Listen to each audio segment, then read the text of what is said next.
I want you to remember that. I wanted to remind you to stay out of my way. In all the years to come, in your most private moments, I want you to remember the one man who beat you. We've come to the final chapter of The Dark Knight Returns, where the consequences of Batman's actions come to a head, and Earth's greatest champion is determined once and for all.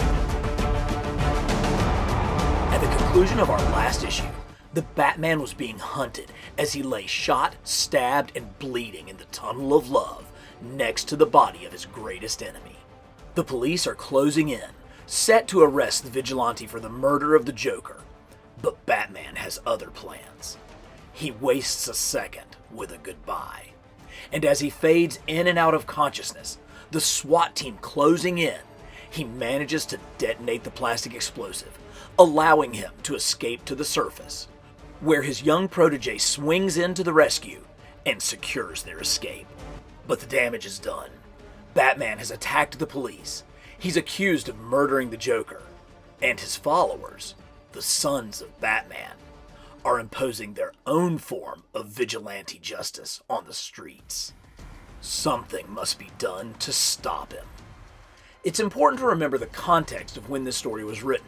1986 contained some of the tensest moments of the Cold War, where a nuclear strike from Russia seemed a real possibility. This played out in the pages of Dark Knight, where the US's main deterrent, Superman, was put to the test. The Man of Steel manages to divert the first strike, but the resultant electromagnetic pulse causes a hemisphere-wide blackout. With the power out, with computers fried, chaos ensues. The Sons of Batman are preparing to raise the city, but they're stopped by the most majestic thing these punks had ever seen. His voice piercing the night air, commanding respect. Storming into Gotham, the Batman leads his makeshift army into the darkness to restore order to the chaos. The blackout scenes allow Miller to brilliantly use first-person interviews from that night to showcase the best and worst of humanity. These deeper satirical moments help lift this story above typical pulp fare.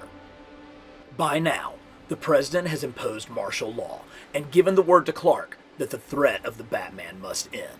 So with a blast of heat vision, the battle between the two greatest titans remaining on Earth is set. Bruce chooses the spot, Crime Alley, the place where his parents were murdered and the Batman was born. Bruce knows that Clark hasn't fully recovered from stopping the nuke, and as always, he has a plan. It starts with a missile attack on the Man of Steel. As Bruce watches, he admits he's had worse times. Robin then hits him with a blast from the Batmobile. Clark is not amused, but he responds as only he can, gently asking Carrie Kelly if this is a school night. Now it has come down to these two. Batman has set himself up under the exact streetlight where his parents were killed. Tied into the grid, he forces every watt of power in Gotham City into Superman's skull. Charging his suit, Batman rears back and delivers a crushing blow that would cripple any man. But Kal-El is no man, quickly regaining the upper hand, pulverizing Bruce's mere flesh and bone. But Batman has one last trick. Oliver Queen, a now one-armed Green Arrow, fires a kryptonite shaft Clark's way. As it detonates, Bruce says it wasn't easy to synthesize. It took years and cost a fortune. Luckily, he had both. You see, Bruce knew it was always going to come down to this, the final fight, and he spent decades preparing for it. As he levies his final blows, he states, "I want you to remember, Clark, in all the years to come, in your most private moments, I want you to remember my hand at your throat. I want you to remember the one man who beat you." And with that, the Batman dies. Daylight begins to return. Clark attempts to pay his respects to his old friend. As he walks away, leaving Robin alone at the grave, something makes him stop. He hears it. His super hearing hears it. The return of Bruce Wayne's heartbeat. And with a wink, he is gone. Robin digs him up, and together with the mutants and the Sons of Batman, they return to the cave and begin to plan for the future. The story began with his race car erupting in flames and Bruce thinking this would be a good death. It ends with a promise for a new day and the thought that this will be a good life. Good enough. Frank Miller's The Dark Knight Returns was very much a study in contrast. Obviously, there's the contrast of good versus evil, but this book is far more complex, and those concepts are far too simple. It really was looking at the contrasts of honor versus vengeance and law versus justice, and the artwork really helped to tell this story. Our first image of the Batman from the cover of the very first issue was one where he is portrayed in shadow. And that's not an accident. You can see that Miller actually did kind of sketch out the outline of Batman in order to get the shadows right and to get the anatomy where he wanted it. But this was sending a very clear message. This was a dark character bent on vengeance and justice more so than law-abiding and being honorable. And as we begin to see Batman through the first few issues, that becomes readily apparent. In one of his very first appearances, you see that he's completely encased in shadow with these shadows of the bats behind him. And this continues. When Batman is first presented, he is really more of a criminal. I mean, he's engaging in vigilante justice, much, much darker character. And of course, this shadowing is how this plays out. Now, this is contrasted sharply against the characterization of Clark Kent. Here's our first full shot of Clark Kent. And you can see it's the classic heroic shot. Look at that posture that he has. But more importantly, let's look at Klaus Jansson's inking. This is a very typical style where you have much, much bolder outlines framing the figure. Look at how dark these lines are coming down like the back of his thighs and really giving him a striking, bold outline. It's contrasted very interestingly by what Frank Miller chose to do with our first full-page look at Superman. You can see originally Jansson inked it in a more traditional style. You have these bold, dark outlines, big, bold marks along the thighs, which really bring the character of Superman up from the page and give him a strength and depth. But for some reason, Miller went back and re-inked this page, and those lines are much, much thinner. I mean, you can see the clear difference in the inking styles. And I think that was very purposeful. I think it was to kind of minimize some of the power and what we saw with Superman. Because as we come to the final issue where Superman and Batman finally face off against each other, when we are first seeing Superman as he is derailing the nuclear warhead, all in shadow, yes, his chest symbol and his cape are brought out to kind of give more shape to the character. But all of this is done in shadow. Even this fantastic profile showing the struggle of Clark. Now, you could have gotten a lot out of this, if you'd have seen the wrinkles and all of that. But Miller purposefully chose to draw this in shadow. So now we have gone from the Batman, the dark, vengeful, evil, kind of criminal character, to now that's how Superman is being portrayed. Superman. That's who we're seeing looking like this. And when it comes time for, as opposed to, now here is how Batman is portrayed in the fourth issue as he comes in on his mighty, mighty steed, very bold, very clear, very bright. The focus of attention, the light is on Batman. But for the final battle, against Superman. Superman enters the battle again, fully in shadow. You know, you've got the helicopters in the background, but all you're seeing are those vengeful eyes of Superman and his shadow. So now the tables have turned. Now Superman is the one who, while he represents law and order, he does not represent justice. Batman represents justice. And as they face off, here is Superman, again in shadow, with Batman in the light. Now, granted, this is because Batman is standing under the lamppost at Crime Alley, and you can see where the lighting shines down. But it's a purposeful contrast to have the Man of Steel coming in from the dark to face off against the Dark Knight, who is specifically standing in the light. And that carries through to the final image of the book, where Batman is back in the Batcave. He's surrounded by members of the mutant gang. He has sons of Batman with him. And of course, Robin is right by his side. And he is in the center of the light. This is the light shining down on them in the cave. And it's interesting because here's Oliver Queen, the Green Arrow, still in the shadows. I don't think that that's a unintentional thing, but we go from the first image of the book of Batman fully in shadow to the final image of the book with Bruce Wayne bathed in light. And I think that that's some of the brilliance of the contrast and the construction of this unbelievable tale. So let's look at the action figures produced from this final chapter of The Dark Knight Returns. So far, we have gotten 4 different versions of the Man of Steel from The Dark Knight Returns, including McFarlane, Mafex, Mattel, and DC Direct.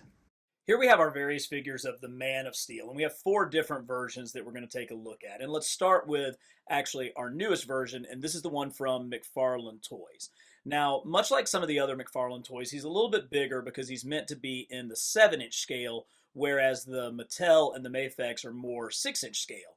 And it's a good figure. It has a unique sculpt with a unique Superman emblem, but this head sculpt, for me, this doesn't look as much like Clark Kent as it looks like Frank Miller's drawing of Ronald Reagan. Like, I actually think that this is a more Reagan-esque head than it is a Kent head.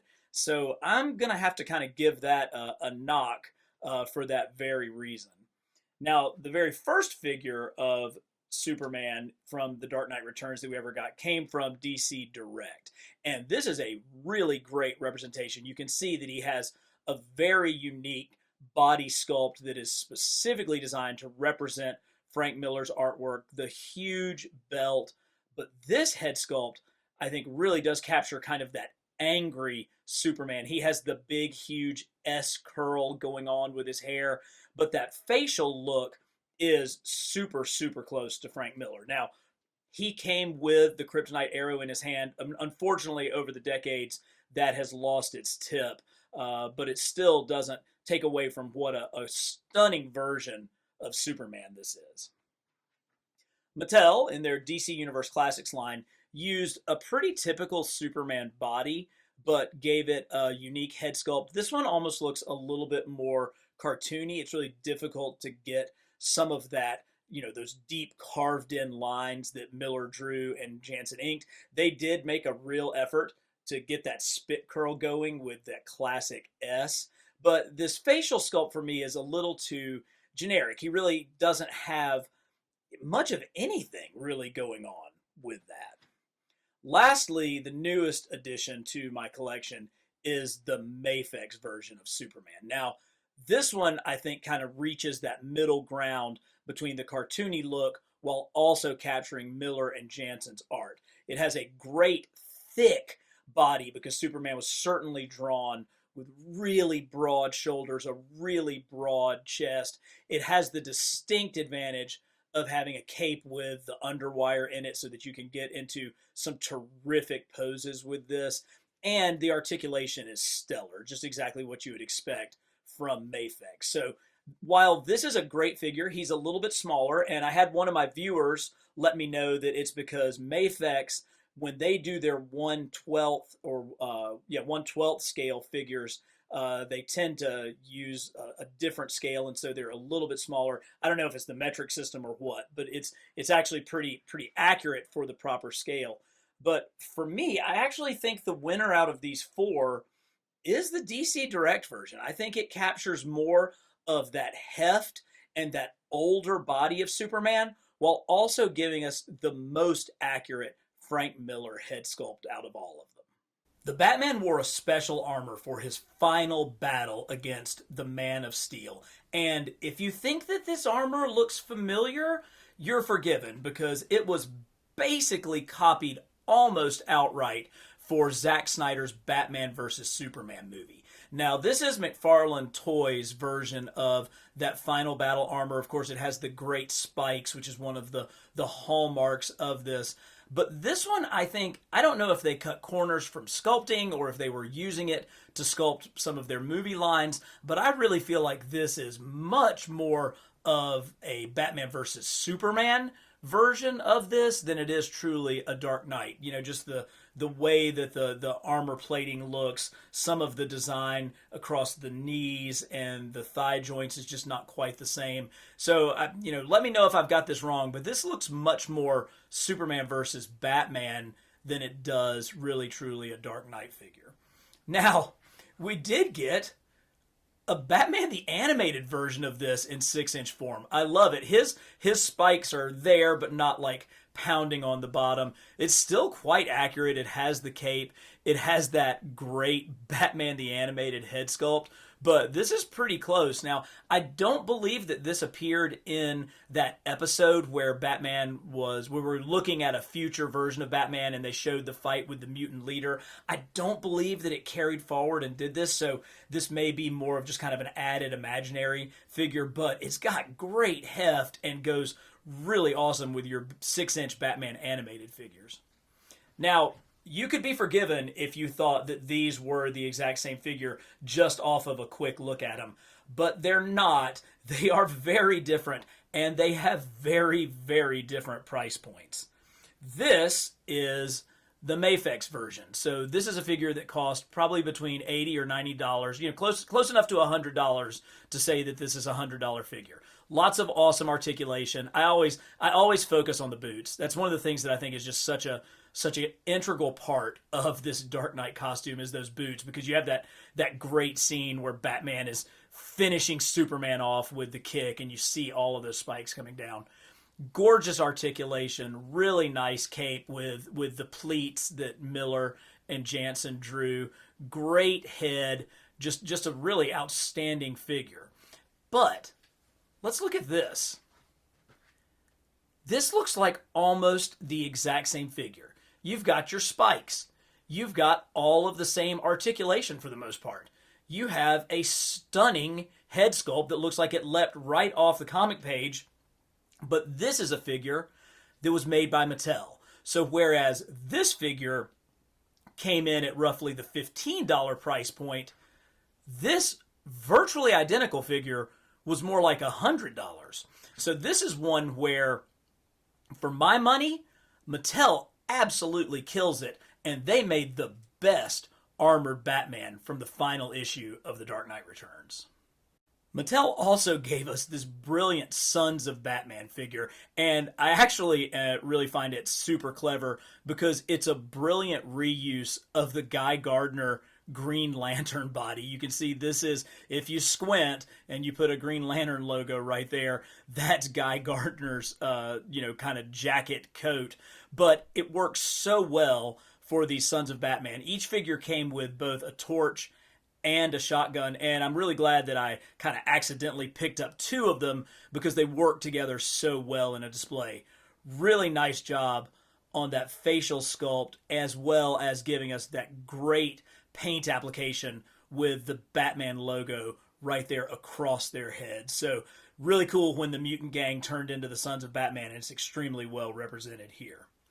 Now, I have given Todd McFarlane and McFarlane Toys a hard time about some of their Batman figures, and particularly I thought that this was maybe not the strongest, but holy cow, they gave us a Build-A-Horse. Yes, and yeah, they're going to use this horse for some other stuff. I saw it with a different figure. I think I saw it with the Gunslinger Spawn, which is fine, but man, it totally works to recreate that incredible scene with the Power Out where Batman comes and leads the combination of the mutant gang and the Sons of Batman to restore decency and law and order to Gotham City during the blackout. Such a massive, I mean, that's a solid 7-inch figure. This is a 7-inch figure riding on top of a horse. And because, anything new and anything good is going to get copied, I just saw where Mafex has announced they're going to release a version